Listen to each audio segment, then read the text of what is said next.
ডালটা প্রথমে আমি ভেজে নেব। ডালটা কন্টিনিউয়াসলি নেড়ে চেড়ে নিতে হবে, না হলে ডালটা পুড়ে যাওয়ার সম্ভাবনা থাকবে। তবে ডালটা দেখতে হবে ভাজার সময় যেন ভালোভাবে ভাজা হয়, লাল লাল হলে। ডাল ভাজতে ভাজতে খুব সুন্দর একটা স্মেল বের হবে। এই দেখুন ডালটা সুন্দর লাল লাল হয়ে গেছে এবং বেশ সুন্দর একটা গন্ধ বের হয়েছে। এবার আমি চুলার আঁচটা অফ করে দেব, দিয়ে একটু নেড়ে চেড়ে একটা বাটিতে ঢেলে নেব। আমি ডালটা ভেজে নিয়ে ভালোভাবে ঠান্ডা জলে কিছুক্ষণের জন্য ভিজিয়ে রেখে দেব। এইদিকে আমি এখন চাল রেডি করে নেব। গোবিন্দভোগ চাল, মুগের ডাল ভেজে ভিজিয়ে রেখেছি, আপনাদের আগেই দেখিয়েছি। আর এই যে এই মশলাগুলো আমি ইউজ করব। তাহলে দেখেন আমি কি কি মশলা ইউজ করব।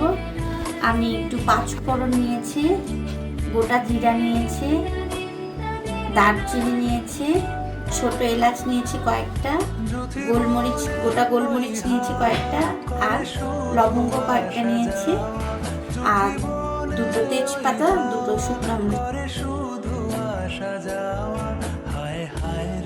দিন যায় রে ভরে আধারে ভুবন, কাছে যাব কবে পাবো ওগো তোমার নিমন্ত্রণ। এই মেঘলা দিনে একলা ঘরে থাকে না তো মন, কাছে যাব কবে পাবো ওগো তোমার নিমন্ত্রণ।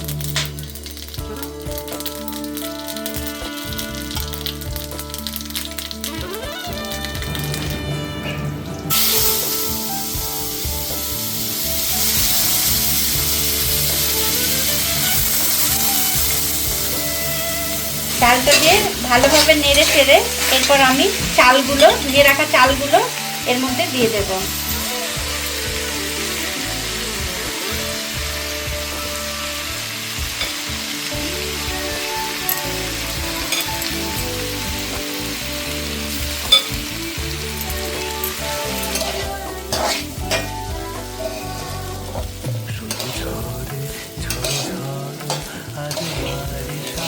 দেখুন সুন্দর চালটা বেশ ঝরঝরে হয়ে গেছে।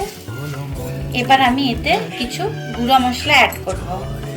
যে গুঁড়ো মশলা এখানে আমি নিয়ে নিয়েছি জিরার গুঁড়া সামান্য একটু, ধনার গুঁড়া আর গরম মশলার গুঁড়া সামান্য একটু। এখন আমি একে একে এই মশলাগুলো দিয়ে দেব। এই দেখুন চালগুলো আমার বেশ সুন্দর ভাজা ভাজা হয়ে গেছে, একটা সুন্দর টেস্টে চলে আসছে চালের মধ্যে। এবার আমি এতে পরিমাণ মতো গরম পানি, আমি এখানে 2 কাপ চাল আর 1 কাপ ডাল নিয়েছি, সেই অনুযায়ী আমি এখানে 3 কাপ জল গরম করে নিয়েছি। এবার আমি এটা এখানে ঢেলে দেব। লবণ অ্যাড করিনি, এখন আমি এতে পরিমাণ মতো লবণ অ্যাড করে দেব।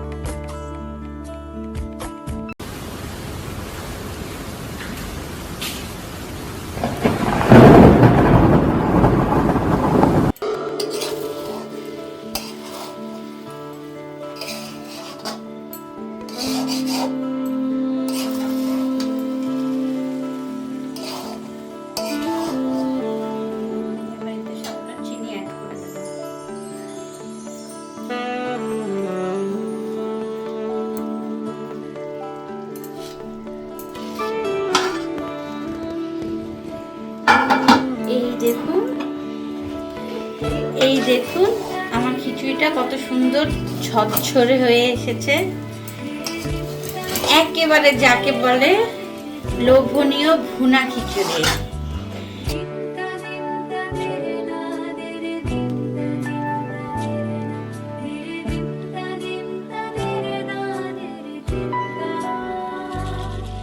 এই মেঘলা দিনে একলা ঘরে থাকে না তো মন, কাছে যাব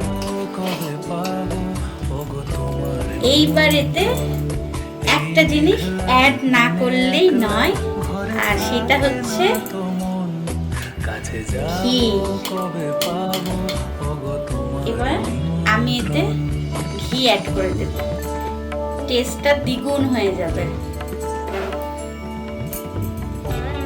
আপনারাও কিন্তু ঘি অ্যাড করতে ভুলবেন না, এটার স্বাদটা অথেন্টিক আসার জন্য। ভুনা খিচুড়ির, নিরামিষ ভুনা খিচুড়ির অথেন্টিক স্বাদ।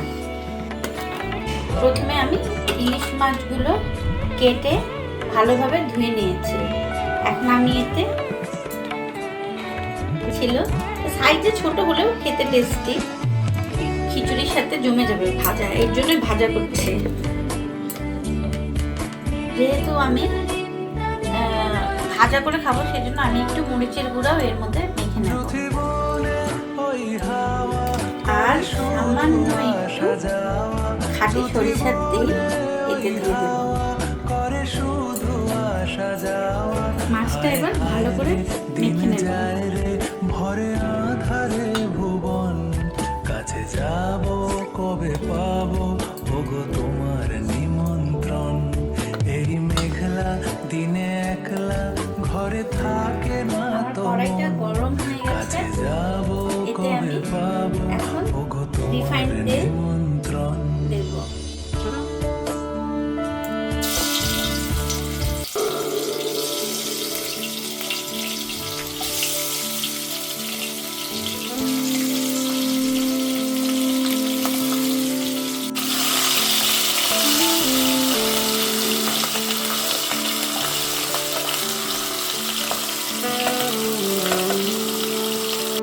মাছগুলো বেশ সুন্দর লাল লাল হয়ে ভাজা ভাজা হয়ে গেছে। এখন আমি মাছগুলোকে তুলে নেব।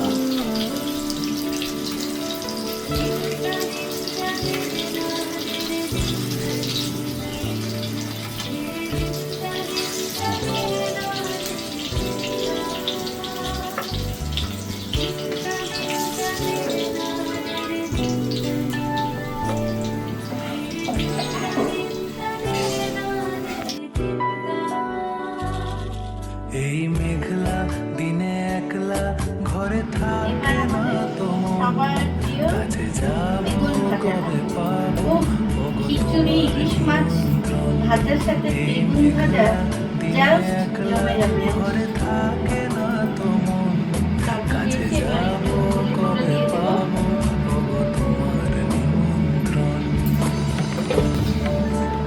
এবার সামান্য একটু চিনি অ্যাড করে দেবো। চিনিটা অ্যাড করার কারণ, বেগুনে চিনি অ্যাড করলে ভাজার সময় তেলটা কম টানে বেগুনটা। লবণ একটু চিনি দিয়ে ভালো করে মেখে নেব।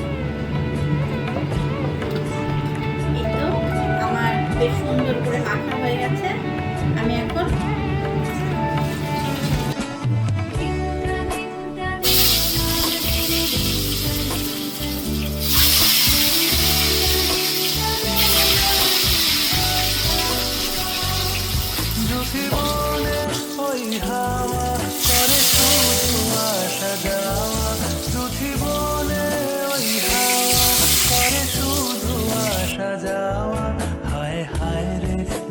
যায় রে ভরে আধারে ভুবন, কাছে যাব কবে পাবো ওগো তোমার নিমন্ত্রণ।